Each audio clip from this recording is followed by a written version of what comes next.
नमस्कार. मी सौ दिशा दशरथ दाभोळकर.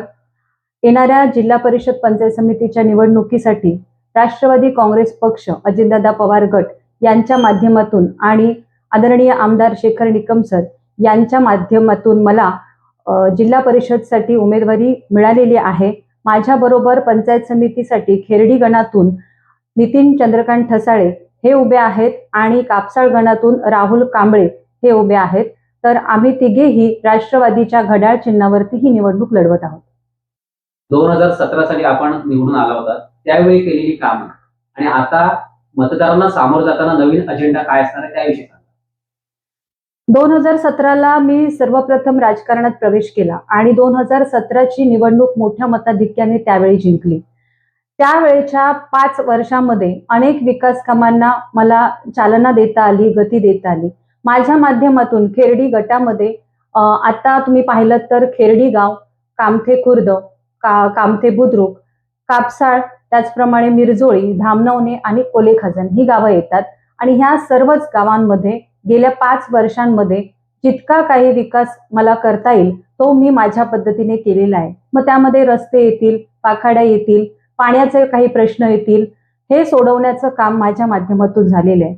त्याचप्रमाणे सर्वात महत्त्वाचा विषय म्हणजे महिला सबलीकरण, महिला सक्षमीकरण. त्यासाठी मी गेली अनेक वर्ष काम करते. महिला सक्षमीकरण म्हणजे बचत गटांना चालना देणं, बचत गटांच्या माध्यमातून महिलांना सक्षम करणं, त्यांच्या हाताला उद्योग देणं, यासाठी मी वेगवेगळे उपक्रम नेहमी राबवत असते. त्यामध्ये मग बचत गटांसाठी असलेले मेळावे असतील किंवा इतरही अनेक गोष्टी असतील ज्या महिलांना सक्षम करू शकतात, ते मी करण्याचं एक काम या गेल्या 5 ते 7 वर्षात केलेलं आहे.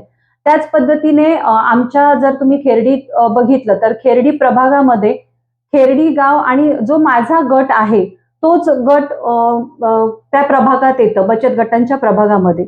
तर त्या बचत गटांच्या प्रभागाच्या माध्यमातून त्यांच्यासाठी आमच्या खेरडी गावामध्ये 2 क्लस्टर्स आता उपलब्ध होणार आहेत. त्यामध्ये एक मसाला पॅकेजिंगचं क्लस्टर आहे आणि दुसरं आहे ते गारमेंट क्लस्टर आहे. या दोन्ही शासकीय योजना आहेत आणि ह्या शासनातर्फे त्यांना ते त्यासाठीचा निधी उपलब्ध होणार आहे. तर त्यामध्ये जी त्यांची प्रोसिजर असते, कारण हा निधी ऑलरेडी शासनाकडून त्यांना वितरित होणारच आहे, पण त्याची जी प्रोसिजर असते, त्यांना जागा मिळवून देणं किंवा त्यांना पुढचे त्यांच्या ज्या प्रक्रिया आहेत, म्हणजे कागदपत्र असतील, डॉक्युमेंट्स असतील, ते शासनाच्या दरबारापर्यंत पोहोचवणं, ते काम मी माझ्या माध्यमातून करण्याचा प्रयत्न केलेला आहे. म्हणजे अगदी आरओ ऑफिस पर्यंत त्यांच्या फाईल्स नेणं, त्यांना त्या बाबतीत मार्गदर्शन करून देणं. आणि मला सांगायला आनंद होतो की त्यांचं जे ह्याचं मसाल्यांचं क्लस्टर आहे, मसाला पॅकेजिंगचं क्लस्टर, ते आता लवकरच सुरू होईल. आणि दुसरं जे गारमेंट क्लस्टर आहे त्याला आपल्या पालकमंत्र्यांच्या हस्ते जवळपास 3 कोटींचं सर्टिफिकेट च्या स्वरूपात त्यांचा निधी आता आलेला आहे. थोड्याच दिवसात त्याचंही काम सुरू होईल आणि दोन्ही क्लस्टर्स चांगल्या पद्धतीने महिलांना उद्योग निर्माण होईल अशा पद्धतीने ते चालू राहतील. त्याचप्रमाणे मला एवढं सांगावंसं वाटेल की 2017 ते 2022 पर्यंतचा माझा कालखंड होता आणि 2022 नंतर आज जवळपास 4 वर्षांनी हे इलेक्शन किंवा ही निवडणूक लागलेली आहे. तुम्ही जसं मला विचारलं की यानंतरचा तुमचा अजेंडा काय असेल, मला हे सांगायला आनंद होईल की ह्या 4 वर्षाच्या कालावधीत माझ्या गटाचा आणि माझा संपर्क कधीही तुटलेला नाही. मी कायम सर्व गावांमध्ये त्या माध्यमातून संपर्कात होते. आणखीन एक सांगण्यासारखी गोष्ट म्हणजे 2019 पासून आदरणीय आमदार शेखर निकम सर हे आमदार असल्यामुळे आणि ते आमच्याच पक्षाचे आमचेच आमदार असल्यामुळे त्यांच्या माध्यमातून च्या विभागातील गावांमध्ये म्हणजे धामनवणे असेल, मिरजोळी असेल, खेरडी असेल, कोलेखजन असेल, या सर्वच गावांमध्ये मोठ्या प्रमाणात विकास कामं झालेली आहेत आणि त्या माध्यमातून माझा संपर्क हा तळागाळापर्यंत कायमच राहिलेला आहे. यापुढे जसं मी तुम्हाला सांगितलं, महिलांचं सक्षमीकरण असेल आणि सर्वात महत्त्वाचं म्हणजे तरुणांचा रोजगार.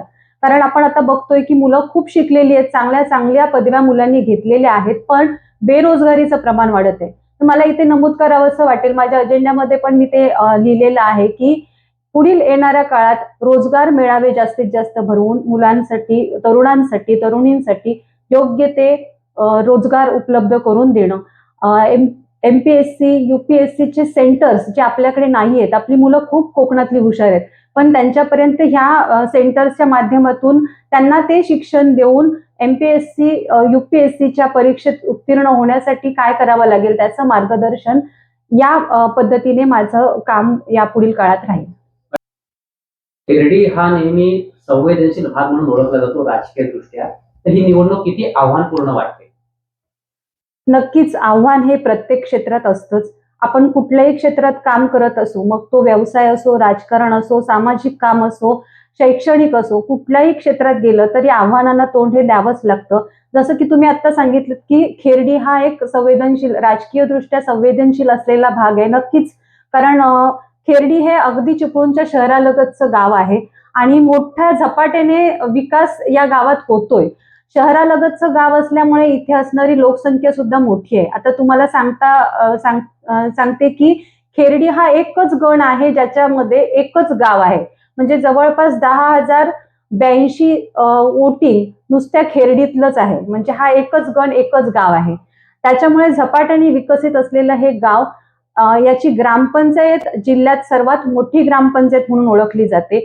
त्याच्यामुळे राजकीय क्षेत्रात काम करणाऱ्या मोठ्या मोठ्या व्यक्ती देखील खेर्डीतच आहेत असं म्हटल्यास हरकत नाही. प्रत्येक पक्षाच्या, प्रत्येक क्षेत्रातल्या व्यक्ती या ठिकाणी राहतात. त्यामुळे जरी असं असलं तरी मी स्वतः असेल, माझे पती दशरथ शेठ दाभोळकर असतील, हे राजकारणात पूर्वीपासून असल्यामुळे आव्हान जरी असलं तरी त्याला तोंड आम्ही चांगल्या प्रकारे देऊ, हेच या ठिकाणी सांगते. जनतेला किंवा मतदारांना आपण शेवटचा संदेश काय द्याल, अपील काय कराल मतदारांना? मी याद्वारे सर्वांना आवाहन करू इच्छिते की येत्या 5 तारखेला होणाऱ्या जिल्हा परिषद पंचायत समिती निवडणुकीमध्ये तुमचं मत माझ्यासाठी खूप मोलाचं आहे. तुमचं सहकार्य मला अपेक्षित आहे.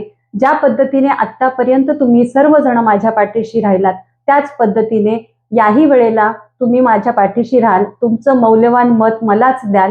मी या ठिकाणी तुम्हा सर्वांकडनंच एकच अपेक्षा करते की येणाऱ्या 5 तारखेला तुमचे बहुमूल्य मत मला देऊन मला विजयी करा.